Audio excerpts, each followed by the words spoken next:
This is how to upgrade a BMW S1000RR with an OHLINS rear shock and a swing arm swap.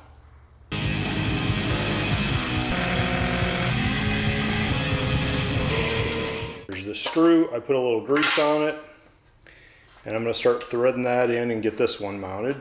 I'll wait with the axle adjusters and the spools for now, but I do need to get those bearings on each side greased really well and put those spacers in. Make sure the whole area of those bearings has got grease on it, no dry spots. Then I'll grease up this bushing and go ahead and put that in there. Same with the other side. Now, since this was the last piece to come out of the bike, I'll put that in first.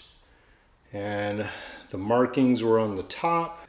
I greased and inserted that bolt now, and it's not torqued. I don't want to torque it all the way until this jack stand is out of the way and it's on the ground. So I got to remember to do that.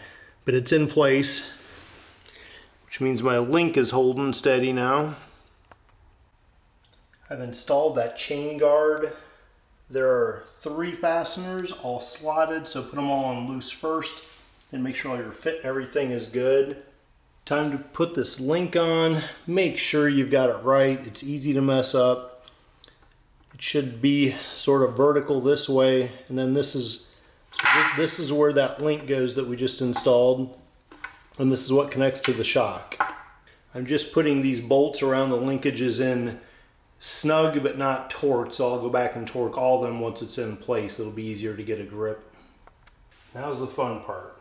First, I'm going to grease the swing arm pivot while it's in my hands and a little easier to manage before I got. The trick is to get this inside of that swing arm without breaking or scratching anything too bad. That goes underneath. The shock goes above.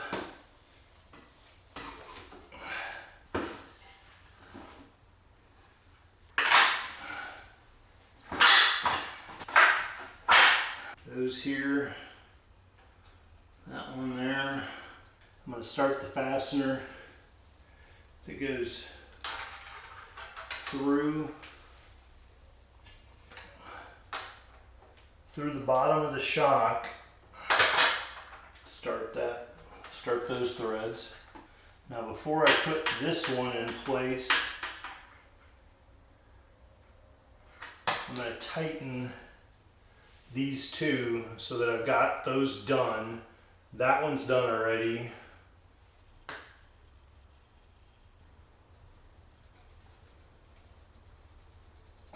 Now I'm going to install the spools. That allows us to use our rear stand again and get them off those jacks.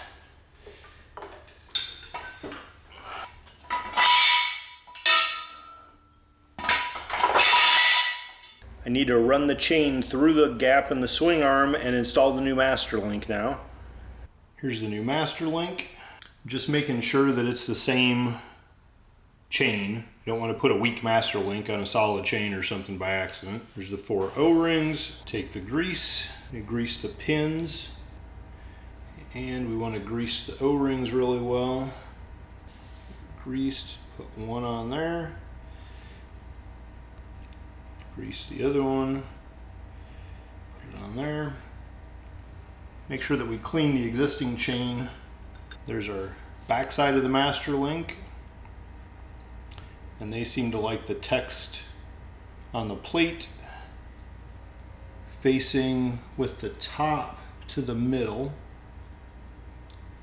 so I'll put it in that way. I'm going to grease the other 2 O-rings.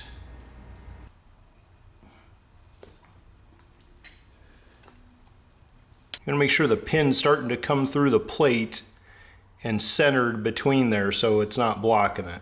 You can see I have both of the pins coming through the plate now, and I can flare those out with the next tool. Tailpiece goes in. Flare tool goes in there. Just going to do it in little increments. Don't want to overdo it. We'll end up damaging the master link. I have to start all over again. Now we have our new plate on. We flared them out. There's no cracks around the edges, but they measure across similar to the ones next. In fact, a little bit bigger. So we're solid. Got our sprocket carrier. This particular one has this plate in there, so make sure that all the parts are there. But we'll go ahead and set this on the chain. I guess the next thing to do is we probably need to put in things like the axle adjusters. First I'm going to install that rear fender though. I am going to use just a little bit of Loctite on the screws. The reason is I can't torque down on this carbon fiber. It might crack it, but I don't want it to come loose. So I'm just going to put a drop on each of those screws and we'll install that. Then we'll go to the axle adjusters, which we need to do before we can put the wheel in place. I'm going to move the brake caliper in position. It just slides onto that little step, and then the axle will go through that. I need that in place. Now when I install this, I can capture those cables underneath it like I need to. You can see on this side the brake line and the wire here. You want the brake line heavier to go underneath that catch, and then the wire on top, and it'll capture that. Again, you don't want it too tight or you'll crack your carbon fiber piece. Just enough to be snug, basically like you would any of the body panels.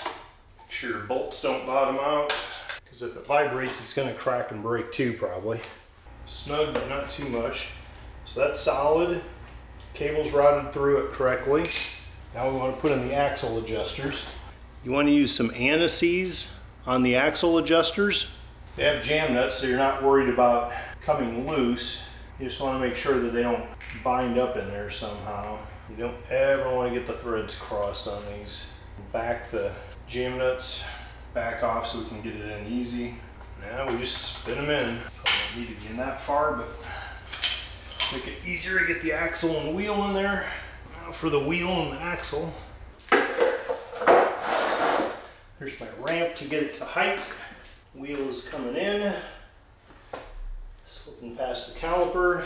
Sprocket. Make sure that I've got that piece in there. Make sure all my rubber bushings are in the wheel. Can put the chain on the inside of the hub, and then the sprocket carrier will be easier to get in there. Let's try to get the wheel lined up in the caliper first. For that, I'm going to get a little height. Take the screwdriver and pry the two brake pads apart a little bit more to make sure I get the wheel lined up. If that's looking good. See how the disc is between the two brake pads? Make sure that's in place. And then my wheel center is starting to line up with the brake caliper center, and I'm going to be putting that whole axle through all of it. So I'll start doing that now. First I want to get the sprocket in place. There. Now the sprocket's in place. The spacer is inside the swing arm. The brake disc is still inside the pads. The caliper is between the spacer and the swing arm where we want it. Now we just need to start putting the axle in place. Take the nut, the washer, and that block out. Need to grease this axle again. Make sure it's good. There is a difference between the two axle adjuster pieces. The one with the shallower lip gets the nut and washer. The one with the wider lip is on the right side behind the exhaust because that axle has a flat that goes against there. Let's start through the swing arm and then through the caliper, and then get it in there as far as you can.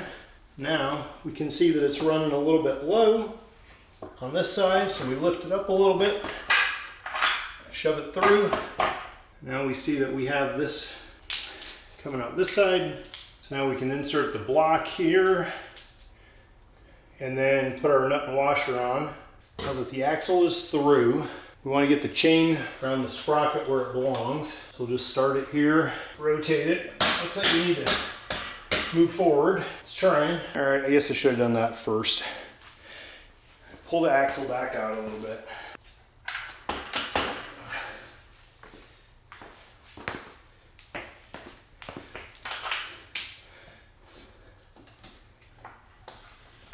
There we go. All right. Now back.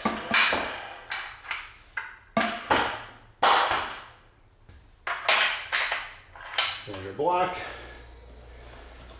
Things moving nice and happy. Nothing's rubbing anywhere. That's all good signs.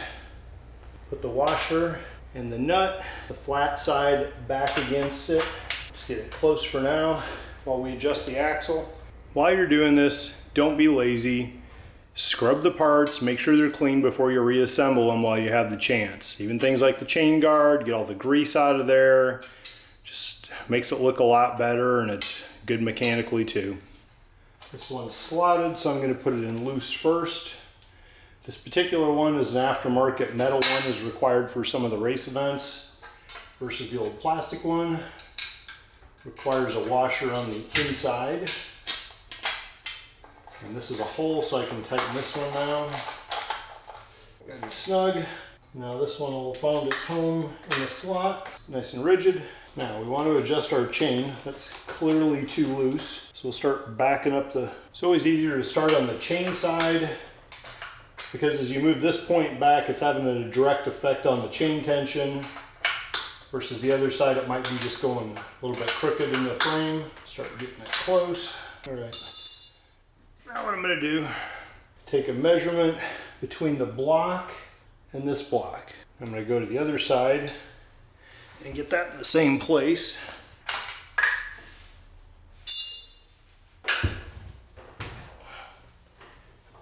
I realize it's a little unorthodox, but I have all my weight on the bike, so this allows me to check what my chain tension is.